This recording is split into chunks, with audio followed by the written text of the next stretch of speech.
investiture will focus the attention of the whole world on the Principality. The investiture itself was the culmination of a number of events. They were all, from our point of view, deliberately offensive. It will be an occasion for monarchy and state to walk together in harmony, as they have done for so many years now. They were throwing gauntlets down, and someone had to pick them up. When you came to Wales, of course, there was quite a lot of strong anti-English nationalist feelings. It's something that you've come to understand, come to comprehend since you've been in Wales. You see, I think they feel so strongly about Wales as a nation, and it means something to them, and they're depressed by, you know, what might happen to it if they don't try and preserve the language and the culture, which is very unique and special to Wales. And if something is unique and special, I see it's well worth preserving. Os neithiwr, fe ddigwyddodd yr hyn roedden ni I gyd wedi bod yn ei ofni ers misoedd. I believe that the nationalists of Wales have created a monster they cannot control.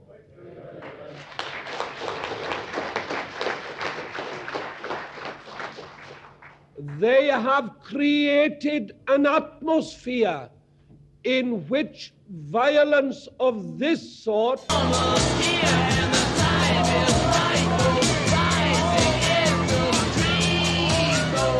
We in Wales were the local arm, as it were, of a worldwide movement.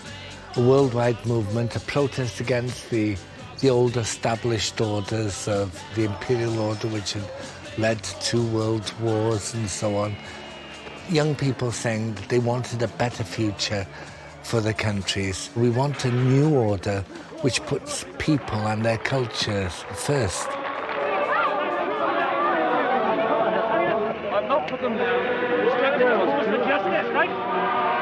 So the irony of the investiture is that it happens at the end of the 1960s, the end of a decade of extraordinarily tumultuous politics, decolonisation, student revolution, the pill, the expectation of equality. It's absolutely huge.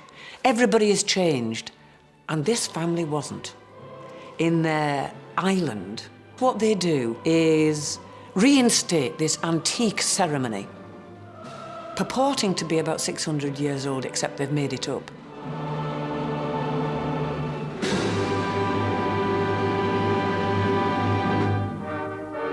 The promise of the investiture ceremony had been made in Cardiff over a decade earlier. The British Empire and Commonwealth Games in the capital have made this a memorable year for the Principality. I intend to create my son Charles, Prince of Wales, today. When he is grown up, I will present him to you at Carnarvon.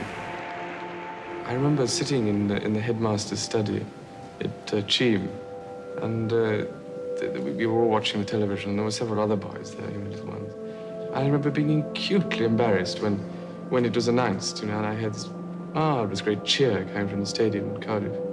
And I think for a little boy of 9, it was rather bewildering.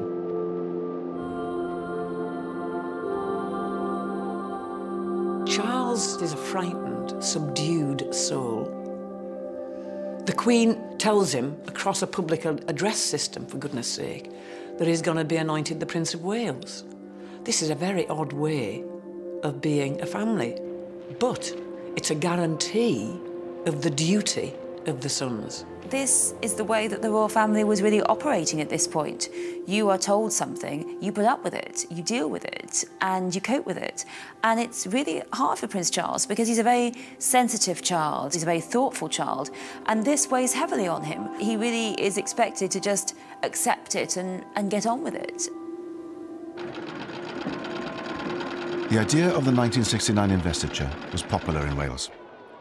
A Western Mail poll at the time suggested that the majority of Welsh people welcomed their new prince with enthusiasm, without ever questioning his... Regarded as something of a poodle.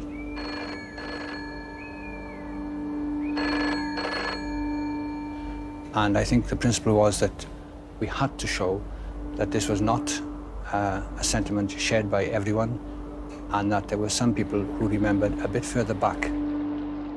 One of those who questioned the legitimacy of this unfolding ceremonial was a man who had pledged his life to serve Queen and country. A young army sergeant called John Jenkins, who single-handedly took it upon himself to reorganise and mobilise an underground movement called MAC, Mudiad Amddiffyn Cymru, against the most public display of state power this small country had seen in recent years.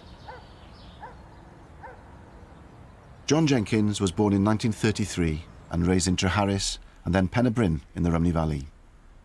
He was the son of a miner, and he described his childhood as idyllic. The young John wasn't raised as a Welsh speaker, but he was fascinated by history and his Celtic roots.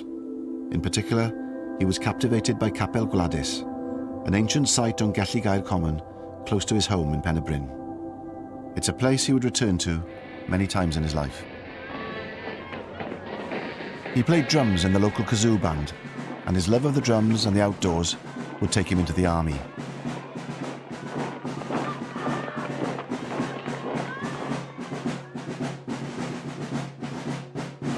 He joined the Dental Corps in 1951, and he was to be in and out of the army for the next 20 years. Cyprus. In keeping with British anxiety that the frequent riots may lead to bloodshed, our troops have exchanged their arms for riot sticks and shields. By the summer of 1958, John Jenkins is posted to Cyprus. What going on in Cyprus at that time is the Aorca campaign, which is against British rule on the island.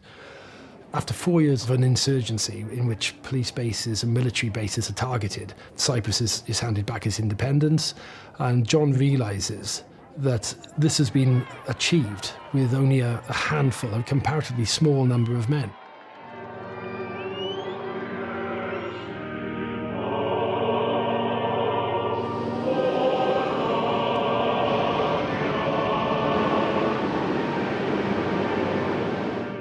The British Empire flourishes because of the coalfields in South Wales, because of the iron, the steel, not just in South Wales, not just from the slate from North Wales, but it's an integral part of the imperial story.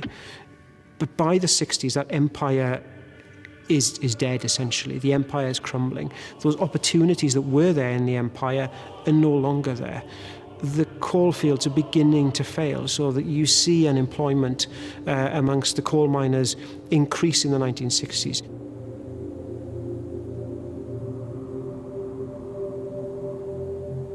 With Welsh industry in slow decline, water was perhaps the only natural resource that Wales had left in abundance.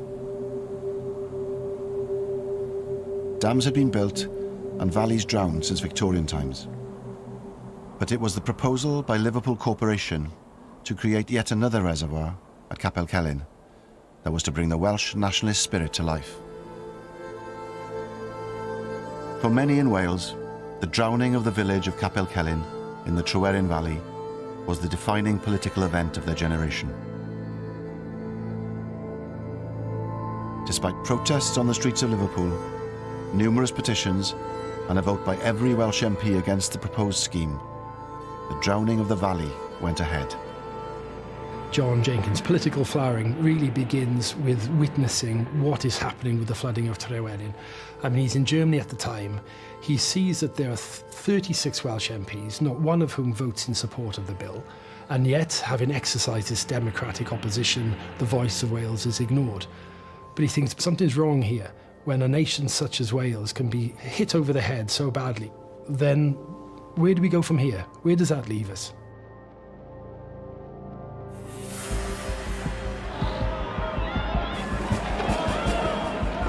For some people, it said, there is no political democratic solution to this, and the only way we can win our freedom, the only way we can look after Welsh interests is not through the ballot box, but through some kind of violence.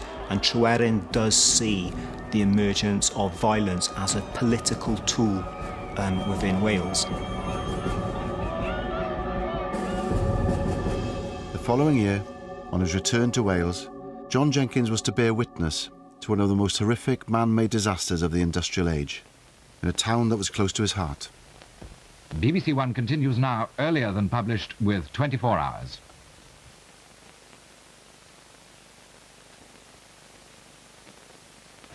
Honestly, I don't know how to begin. Never in my life have I ever seen anything like this. I hope that I shall never ever see anything like it again. This is one of many valleys in South Wales, in the South Wales coalfield tonight. It's a very special valley. It's a valley that contains death. 116 children and 28 adults were killed when the slurry from a coal tip engulfed the local junior school. I began to feel discredited in many ways, in that I was a member of a nation which was downtrodden and which was suffering. It was my mother's home, you see, for a start, and I felt it very deeply.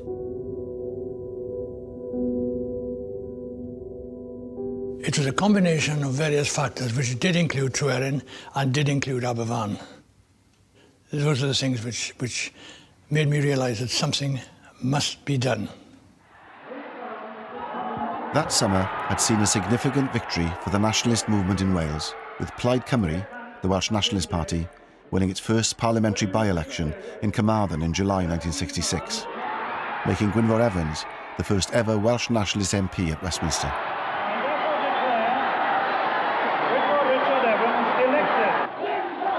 When we look at independence movements, they're always an amalgamation of different interest groups.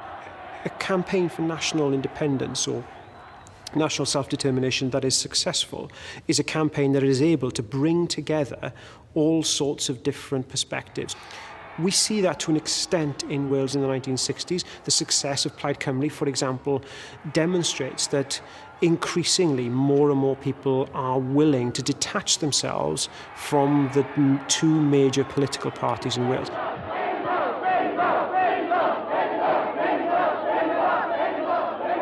But Gwynfor Evans would struggle to reconcile his position as Plaid Cymru's only representative in Parliament with the demands of other groups within the growing movement for Welsh independence.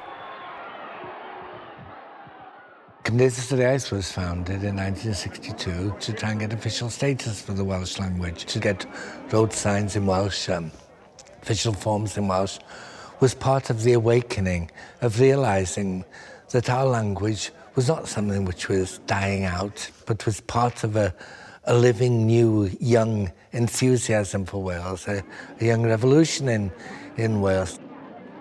You have Cymdeithas yr Iaith that are committed to direct action, but Cymdeithas yr Iaith are also an organisation which is committed to pacifist means. And then you have groups like MAC and the FWA who are committed to a more violent campaign of disobedience, of disruption, of terrorism, if one likes. At Machynlleth, the young people met to express through a protest march their dissatisfaction with the situation in Wales. These rallies drew together a variety of organisations: the Free Wales Army, the Young Patriots League, the Patriotic Front, the Anti-Sice League, and it's open to question how far these various groups enjoyed shared objectives and shared membership. Well, the FWA started as, 2 or 3 people got together, people like Cayo and Dennis Coslet especially, a couple of farmers that were related to Cayo. Cayo had a privileged boyhood and education. He went to 2 or 3 public schools, I think. Expelled from 2 or 3 of them as well. I spent a lot of time at Cayo's home. It was a small mansion, it was a lovely, lovely place. He was a throwback, from the days of the princes. That's when he should have been alive, in fact. The days of Glyndŵr and Llywelyn. He'd have loved it. There were many non-Welsh speakers in the FWA, especially those from Rhondda, Merthyr, places like that. And they joined the FWA, I think, because they didn't feel as if they fitted in with Plaid Cymru because of the language. They wrongly thought that they had to speak Welsh. And FWA became a natural home for many of these disenchanted Valleys people. We'll make a stand and prove to the world, for once and for all, that we are a nation, that we will stand on our feet. At least we have made the dismal pages of Welsh history a little more exciting. Caio is in the South Wales borderers, and he fought in Malaya against the communist insurgents. And he always hated communism from then on, and anything left-wing. It was a strange concoction, you know, Republican on one side and a rampant right-winger on the other. Destroy the flag of tyranny. That's it. What Caio is able to see in Malaysia is similar to what John Jenkins is able to see later on in Cyprus, which is that he sees these small groups of individuals cause disproportionately large political and social effects through the use of violence.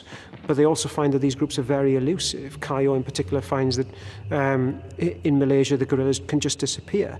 And that, of course, is very similar to the way the Welsh have waged warfare for centuries back in medieval times. The landscape of Wales is very rugged, is very rural. And if you look at the ways the campaigning of, for example, Owain Glyndŵr, there's a big emphasis on small, what we might now call guerrilla tactics.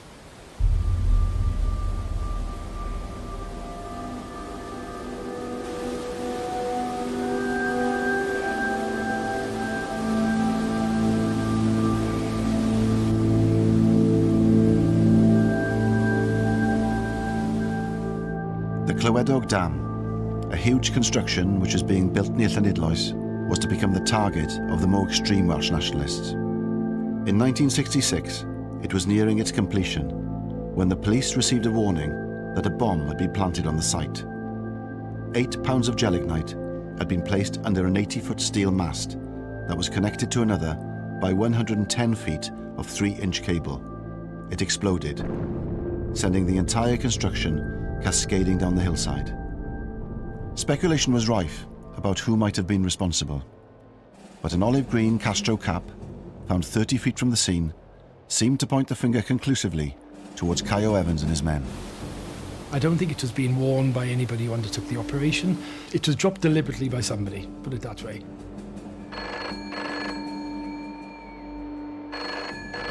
"200 people were questioned throughout Wales, one of whom was Gwynfor Evans.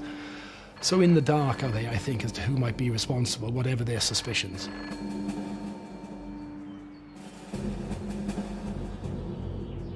The Clywedog explosion had in fact marked the return of a shadowy organisation which had been started back in 1962 in reaction to Tryweryn. This was MAC, Mudiad Amddiffyn Cymru, the Movement for the Defence of Wales. Most members of then MAC were well known by everyone, including the authorities. So therefore, any action that had to be undertaken by someone who wasn't known, and I certainly wasn't known. On his return from Germany in 1966, John Jenkins started to reorganise MAC. He was based at Wrexham, at the dental unit in Satan Barracks. As a non-combatant in the army, he had the perfect cover. He was a low security risk, and his job required him to travel around the country. Plus his role in training the TA band brought him into contact with a new source of potential recruits. Some people would come up and say, "Oh, so-and-so is a good lad, you know, he's really raring to go." And if he then proved beyond any doubt that he was the right sort of material, he would be recruited, and he would then recruit his own cell. 1 or 2 people at the most, no more. You know your immediate 2 or 3 people in the cell, and you may know the one superior person above that, but you don't know anybody else. They wouldn't even know how to contact me. I would contact the leader of that cell. He was the only one who knew my face. He didn't know who I was, didn't know where I was from, nothing. I would suddenly appear, because I would know where he was all the time.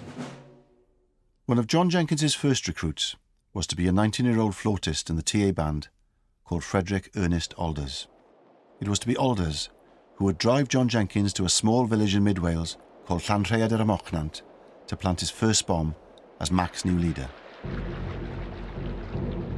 Most of the villagers who heard the loud explosion thought it was thunder. The explosion caused this gash, about 7 feet across. Every pipe carries 12 million gallons of water a day to Liverpool. Detectives found a piece of fuse, a small lead plate, a spring, and a brass cover which could have been part of a timing device. They did not find, as reported in some newspapers, any Free Wales Army caps there at all. While the Mac bombers were creating havoc for the authorities, the Labour Party was waking up to the threat of mainstream nationalist politics. The rapturous, adoring supporters of the first Welsh nationalist ever elected to Westminster. Is Gwynfor Evans's triumph merely a quirk of history, or is he the standard-bearer of a new Welsh rebellion? The Labour Party in Wales, yes, they were surprised, but it wasn't something that overshook them, because in the Welsh heartland, in West Wales, containable. But then a year later, when from the West almost went to Plaid, that was really serious business, because now Plaid Cymru had come to the door, to the front door of the Welsh Labour heartland. Somehow, whoever it was, they must have thought back, they must have known their Welsh history, how the investiture of 1911, that Lloyd George himself thought of, how popular that appeared and came across Wales. Someone must have thought, hey, this is what we need to do. For the Labour Party, reviving the investiture ceremony now seemed like a timely political move. There was an understanding, I think, on the part of Labour MPs that the royal family was a lot more popular than one might appreciate if one just listened to the nationalist narrative, and that by holding such an ostentatious demonstration of royal power and of unionist power in the capital of Welsh nationalism, they would be cocking a snook at any kind of move towards a more nationalistic Wales. When the Labour government announced that the investiture was to take place at Caernarfon on the 1st of July 1969, it provided a new focus for the nationalists in Wales. Ond wedi synnu fwy bod cenedlaetholwyr wedi gallu croesawu a breichiau agored berson sy'n symbol o'n huniad a Lloegr.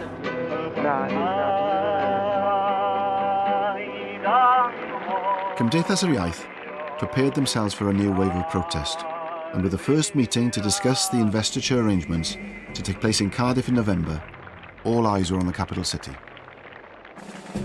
The Free Wales Army, of course, took up the cause, and in their own unique style were using every opportunity to draw attention to themselves, with Dennis Coslet, Caio's loyal lieutenant, getting interviewed on national television by David Frost. Tell me a little about the Free Wales Army. What does it stand for? Well, we are a militant group. We are not pacifists. We are neither conscious. We are prepared to fight for our freedom. Fight for your freedom against whom? From the imperialist government. The Free Wales Army did have its role to play within the militant arena. They were visual, they were vocal, and they did succeed in diverting resources and attention from the real bombers. What sort of things have you done so far? Oh, we've caused a lot of damage to your pipelines. How have you done that? How have we done it? Well, we've just put plastic on the establishment's pipelines and blasted away. The FWA did Mac a great favour. They took all the publicity while Mac could act surreptitiously. Nobody knew who they were, where they were from, where they'd strike next. On November the 17th, 1967, the Investiture's organising committee was to meet at the Temple of Peace in Cardiff. John Jenkins, as Mac's new leader, was acutely aware of the opportunity this presented. John decides that every time a member of the royal family or those involved in the organisation of the ceremony steps into Wales, there will be an explosion. In the early hours of the morning, on the day of the investiture meeting, a 15-pound bomb exploded in the Temple of Peace.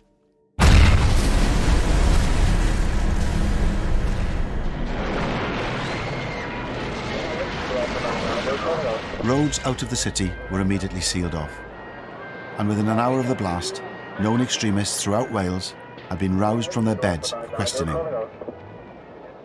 A frantic effort was made to prepare the building for the meeting, which was due to take place in the Grand Hall at 11:30 that morning.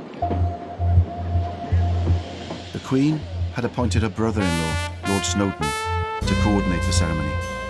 He arrived at Cardiff Central Station to be informed that both he and the conference were the subject of a police maximum security operation. I wish to deplore and condemn the action which took place in the Temple of Peace here in Cardiff in the early hours of this morning.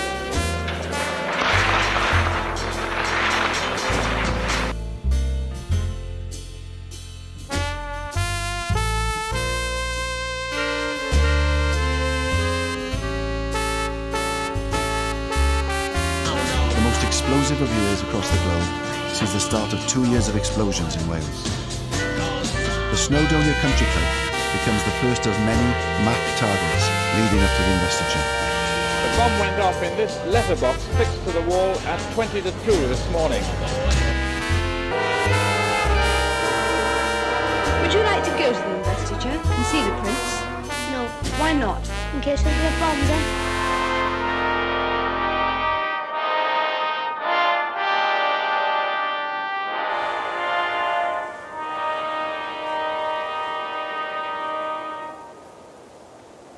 I believe that the nationalists of Wales have created a monster they cannot control.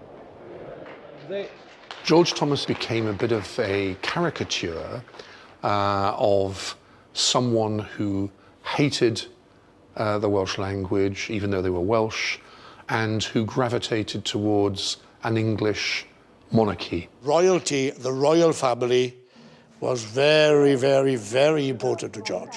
Hugely important. Gwenoro Jones, who was an official of the Welsh Labour Party before he became an MP, for example, used to visit George at his home. He walked into the lounge, either side of the fireplace, 2 feet by 3 feet type of size. Both sides, the Queen and Prince Charles. Amazing. Funny thing to keep in your lounge, isn't it? The first appointment of the day for George Thomas MP, Secretary of State for Wales. Breakfast with Mam. Even though the announcement of the investiture was in the days of Clydwyn Hughes, the carrying out of the process, that was George's responsibility, and I bet you he must have loved it. He would have been in his element. The Prime Minister said to me, "And next year, George, you will have the investiture of Prince Charles." Well, at that stage, I didn't think it was going to involve any problems, because I thought, well, that's right, it'll be a very pleasant occasion, but a full stop. But of course, we had a lot of anxieties first.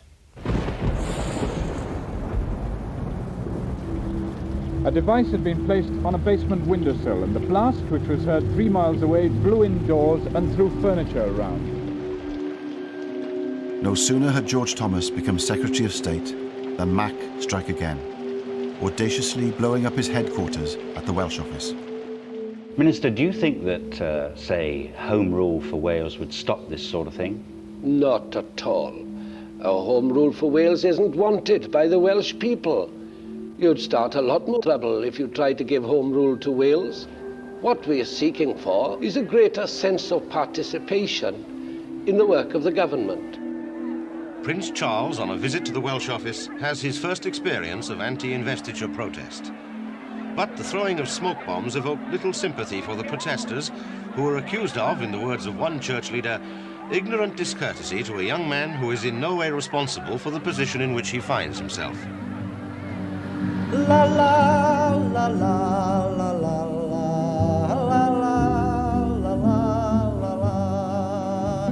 Mae gen I ffrind bach yn byw yn Buckingham Palace, a charlo Windsor yw enw tro dwetha res I gnocchio ar ddrws oedi, daeth o'i fam i'r drws, a medde wrtha i. O Carlo, Carlo, Carlo mare bolo heddi, heddi. Carlo, Carlo, Carlo mare bolo vita dali. Well, I was a student in University College, Aberystwyth, as he was at the time. Prince Charles was to be seconded to Aberystwyth for 6 weeks of the summer term, during which time he was going to learn the Welsh language, he was going to learn everything about Welsh history and Welsh culture, so that he'd be acceptable then as Prince of Wales. It was quite a surprise when I learned that I was going to be sharing lectures with the Prince of Wales. I wasn't very excited about that. In fact, I thought it was pretty awful. I thought it was quite ridiculous that he would spend a term and learn all he needed to know. There we go. Not my choice. But when I was chosen by my fellow students to be the chair of Plaid Cymru in the university, it did become a bit of my business, I have to say, because we became then open to persuasion by the authorities to behave ourselves and not to engage in what was called immature protest against the Prince. I received a letter from the principal at Aberystwyth University, and there was an envelope inside an envelope, and this was marked as to be opened only by the Secretary of State for Wales personally. So I opened it. And in it, he expressed his grave anxiety for the physical security of Prince Charles. I couldn't keep this to myself. I had to report it to the Prime Minister, Harold Wilson, who said to me, "What is your advice, Secretary of State?" I said, "To proceed. We cannot have a part of the United Kingdom where a member of the royal family dare not go for safety reasons. We must proceed." The secret police was there at work in the college in Aberystwyth at the time.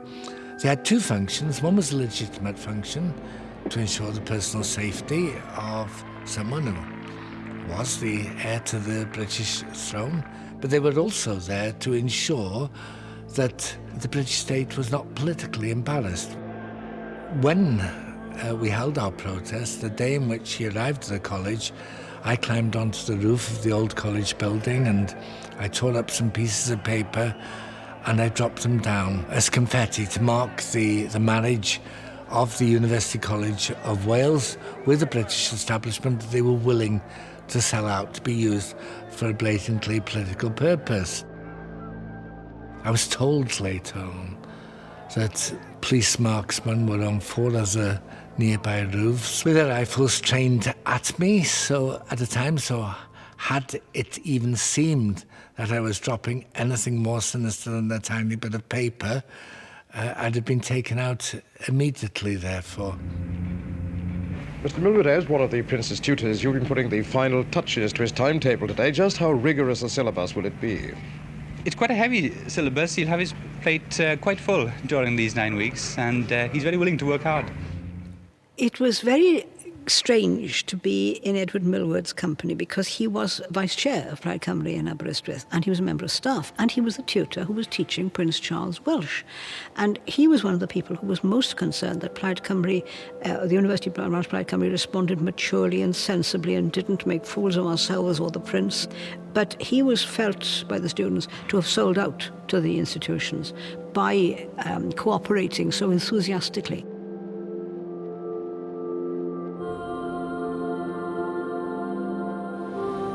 There have been stories that you've had rather a lonely time at the University of Wales, at Aberystwyth. Is this so?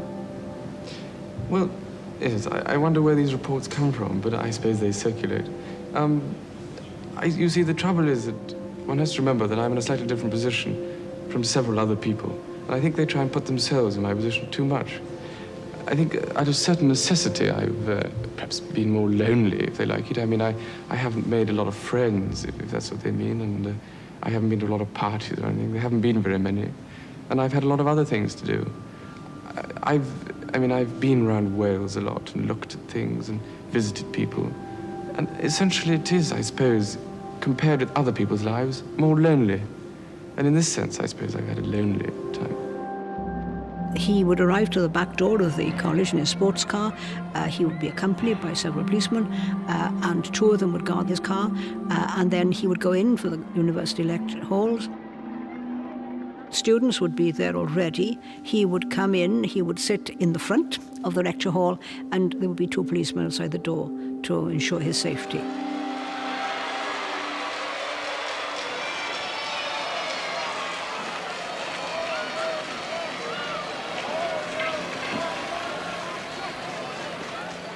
You also learned the Welsh language. Did you find that very difficult? Because most English tongues find it very difficult to get round. Well, I think all languages are difficult, but I suppose there are certain things. I mean, the double L's are terrible. Well, they were fairly difficult, except that I went to Llanelli not long ago, and the mayor said, "Can you say Llanelli?" So I said, "Llanelli," and he wiped the saliva out of his eye and said, "Well done." But it's, you know, there is a way of doing it. You put your tongue in a certain place and blow. The speaking Welsh, like, you know, is it's a trick, and it's worked because he's done a very short course in a language laboratory which has taught him how to pronounce words, and he reads it off the paper. Rydw I wedi synnu at yr holl gystadlaethau yn y sefydliad rhagorol yma, ac rydw I wedi cael blas arbennig ar y canu brwd a phersain. Canu mor frwd, fel y byddai'n dda eich cael chi gyd yng Nghaernarfon. Prince Charles has won over the hearts of most of the middle-aged women, especially. And this has been effective, you know, and the ceremony itself was cooked up more or less for the 1911 ceremony at Carnarvon by Lloyd George. And it was then a political gimmick, and to a great extent it is now also a political gimmick. Well, this picture is a very splendid picture of the presentation of the very first English Prince of Wales to be presented to the Welsh people in 1284. And this little fellow here is the actual Prince of Wales being held by his dad, King Edward I. And here are the painters of this splendid picture. There's Ian, Lynn and Mark. Hello. Now, of course, there is the famous story that the Welsh had said they were going to refuse to have any Prince of Wales who didn't speak Welsh. And so Edward tricked them, and he brought out his newborn son, who spoke no language at all, and said, "Here is a Prince of Wales who doesn't speak English." That is a complex moment of myth-making, really, because actually the investiture of Edward II took place over in Lincoln, in East England, rather than Carnarvonshire in 1301, 17 years later. And no ceremony was recorded, and certainly nothing happened in Carnarvon because Edward wasn't there. So when we think about these ceremonies, we've got to think about an idea first coined by historian David Cannadine, that was the invention of tradition.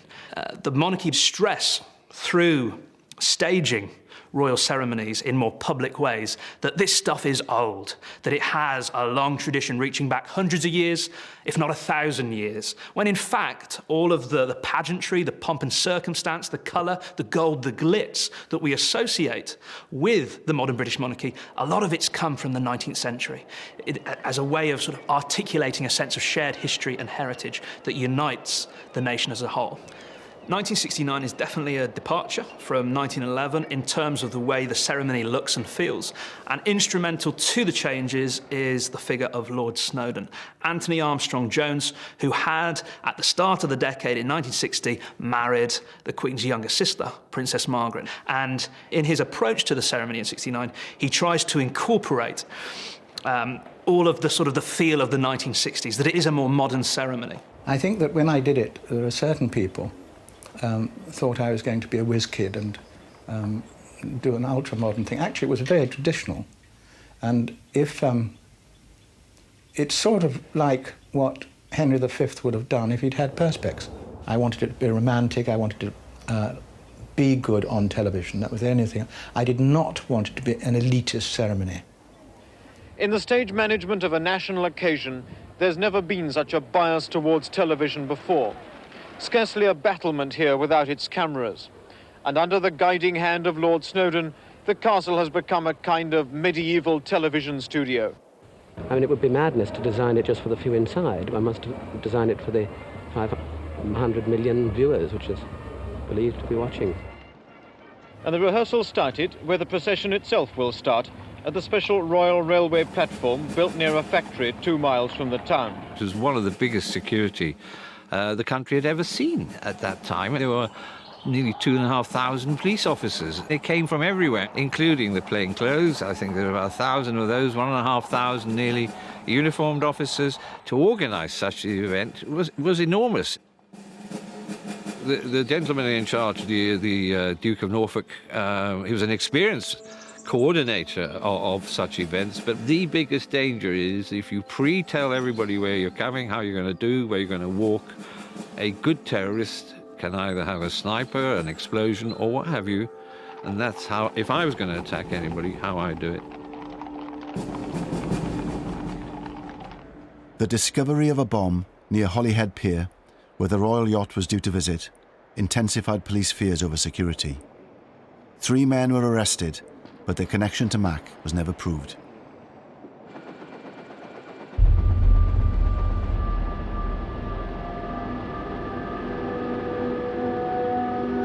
Hello and good evening from Carnarvon on the eve of the investiture.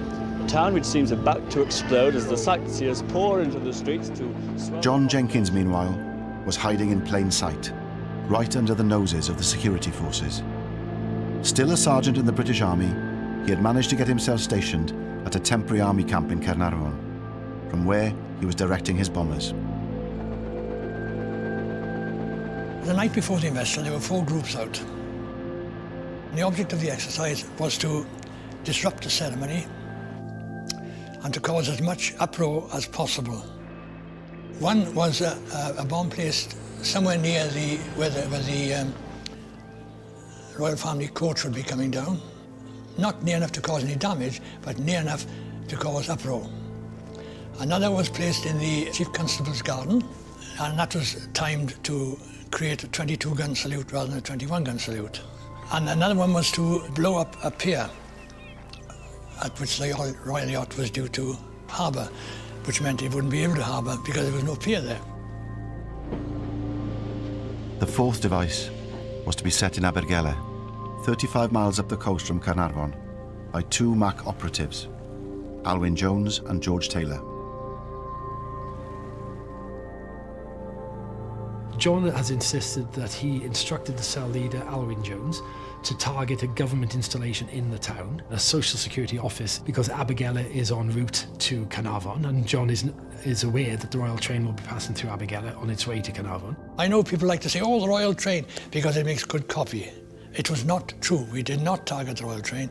There was no intention to hurt or kill anybody. There never was. There was a hole in the ground, not a very deep hole, and there was a pair of shoes alongside the hole where the person had been blown up out of his shoes. It was dark there, and you could not identify anything that you found. I think we had to wait until daylight, really, to find the extent of it, but we knew that there were 2 persons. On the day the world's media focused on the investiture, 2 of John Jenkins's operatives were found to have blown themselves up with a bomb Jenkins himself had made.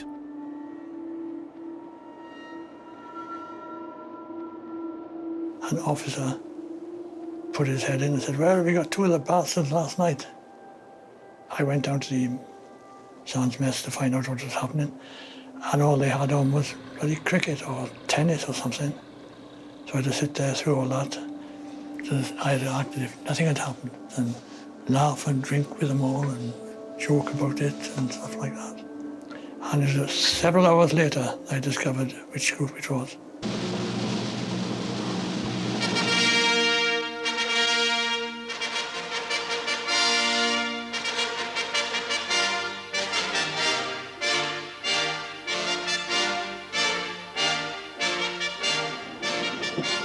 As the programme went on air, 2 unexploded devices still remained in Carnarvon.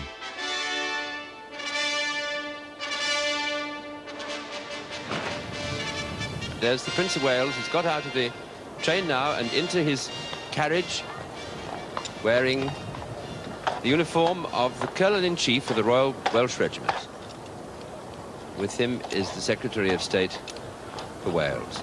We would be untrue to history if we did not say everyone, including the royal party, everyone held their breath until the thing was over.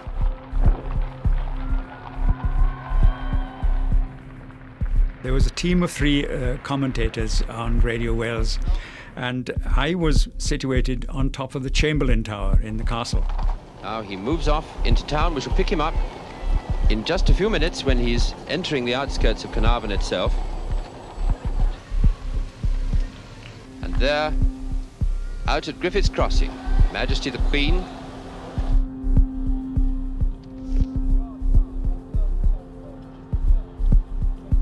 When the Queen arrived in Griffith's Crossing and came off the train, there was to be a 21-gun salute. We had instructions, whoever was on the air when the royal salute began was to cue back to me, and I would say immediately jump in and say, now you heard that gun go off. That was the first of the 21-gun salute, signalling the fact that the Queen has now arrived in Wales and is on her way into Carnarvon.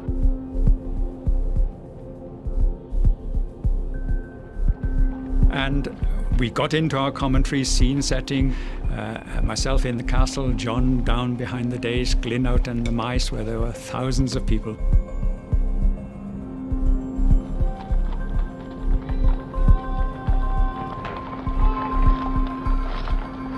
And suddenly, and rather unexpectedly, there was this boom.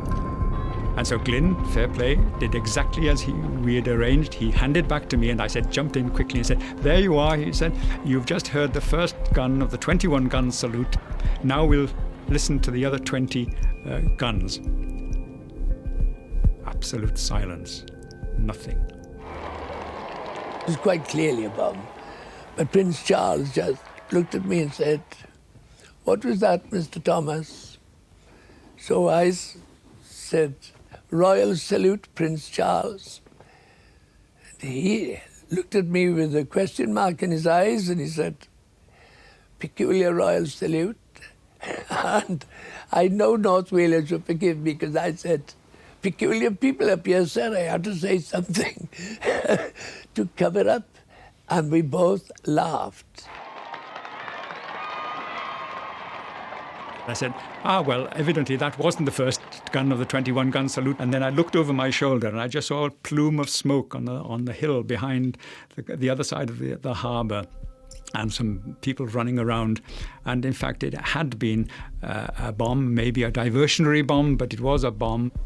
Now, what we're looking at now is an incident of some kind. I heard an explosion just a little moment ago. We thought that one of the guns had gone off accidentally. There could just possibly have been an explosion.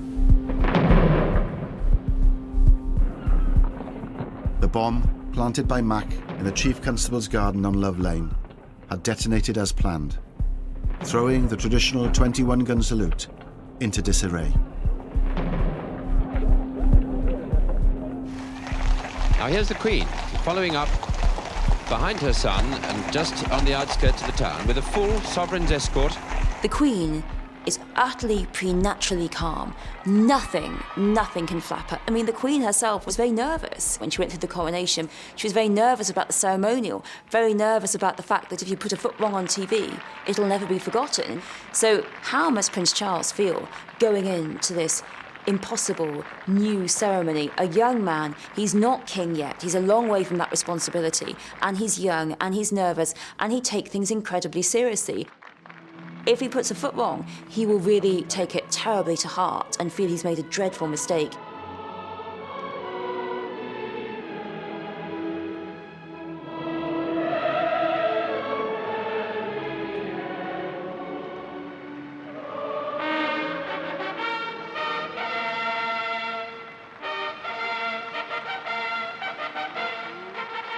Lord of the Isles and Great Steward of Scotland, Prince of Wales and Earl of Chester, and to the same our most dear son, Charles, Philip, Arthur, George, have given and... So the story goes, whether true or false, that the coronet designed by the Garter King of Arms and Louis Osman, that the bauble at the centre of the coronet malfunctioned just days before the investiture.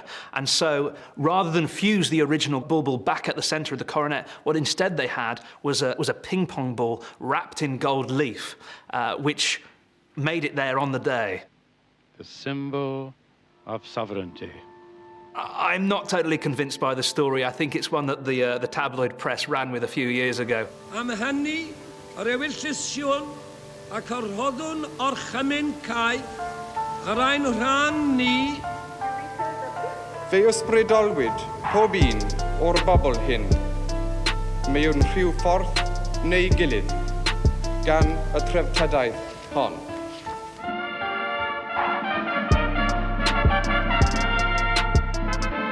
The one big tension point, of course, was after the actual investiture, when the Queen and the Prince of Wales went up and to the wall of the castle overlooking the mice and were being presented to the people, as it were.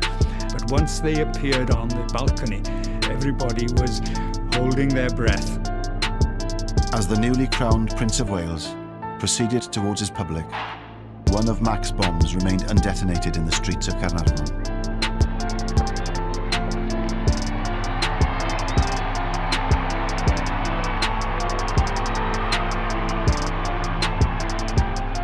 We can only guess at what her feelings were in that moment when she presents her boy to the people.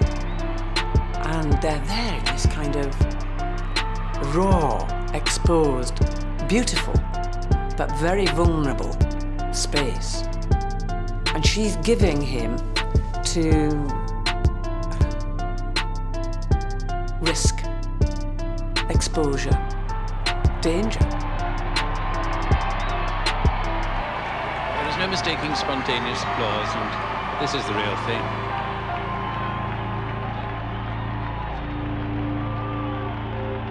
At the end of Investiture Day, there are two Mac devices which have yet to activate, which should have activated at some point during the Investiture Day. The first, which John claims was placed at Llandudno Pier, as a way of preventing Prince Charles from stepping off from the Royal Yacht Britannia onto the pier to begin the royal tour of Wales, which apparently is never found. Or is found, but the authorities have denied any knowledge of it. But the other device in Caernarfon is then activates on the 5th of July, 5 days after the investiture, when 10-year-old Ian Cox, who's on holiday from England, goes to retrieve his ball. It's gone behind a wall, kicks out at what he thinks is an old lampstand. It activates and he suffers severe burns and his right leg is amputated. Without question, the low point of this campaign is the injuries to that little boy.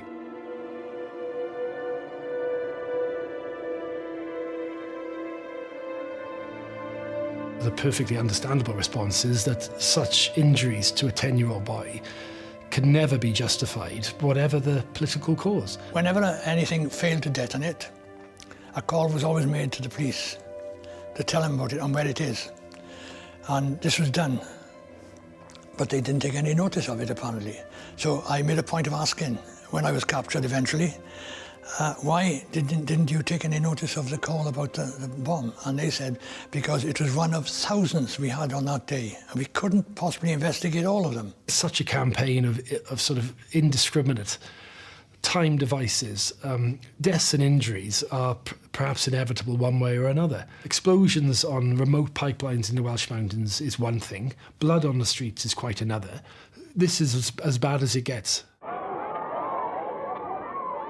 I think, looking back, Charles was the experiment. He was the guinea pig, if you like, in the royal family media project, in the whole let's get the TV cameras in and show ourselves off. Now, partly, that's a pact with the devil. They have to do it because that's the commandment, really, of modernity. But it puts them at huge risk. He can't go back to being a private royal, a private student, ever again. I think John gets a sense that the police are onto him, And so he returns home and finds himself back at Capel Gladys, which has always been a place of sanctuary for him. John said if the pressure was bad leading up to the investiture, after it was just almost to the probably unbearable, actually.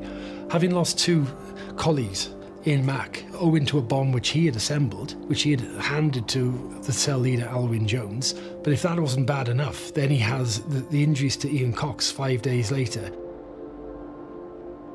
However successful his campaign of disruption had been, these failures were weighing heavily on him. I think he was just relieved, is the impression I get. He said it almost came as a relief when I heard that knock on the door.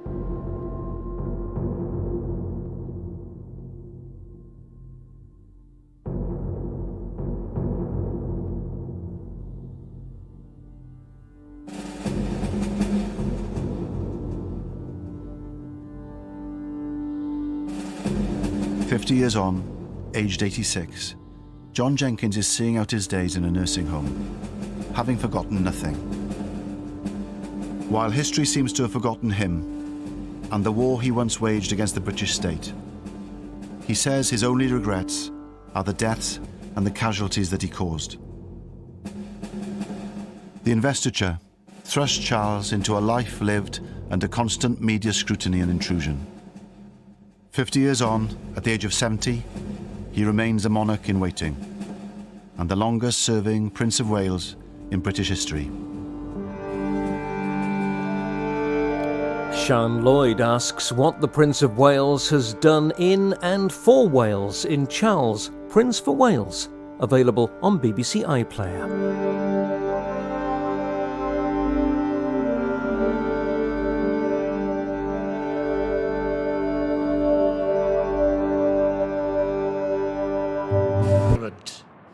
The Prime Minister said to me, and next year, George, you will have the investiture of Prince Charles. Well, at that stage, I didn't think it was going to involve any problems, because I thought, well, that's right, it'll be a very pleasant occasion, but a full stop. But of course, we had a lot of anxieties first. A device had been placed on a basement windowsill, and the blast, which was heard 3 miles away, blew indoors and threw furniture around. No sooner had George Thomas become Secretary of State than Mac struck again, audaciously blowing up his headquarters at the Welsh office. Minister, do you think that, say, Home Rule for Wales would stop this sort of thing? Not at all. Our Home Rule for Wales isn't wanted by the Welsh people. You'd start a lot more trouble if you tried to give Home Rule to Wales. What we're seeking for is a greater sense of participation.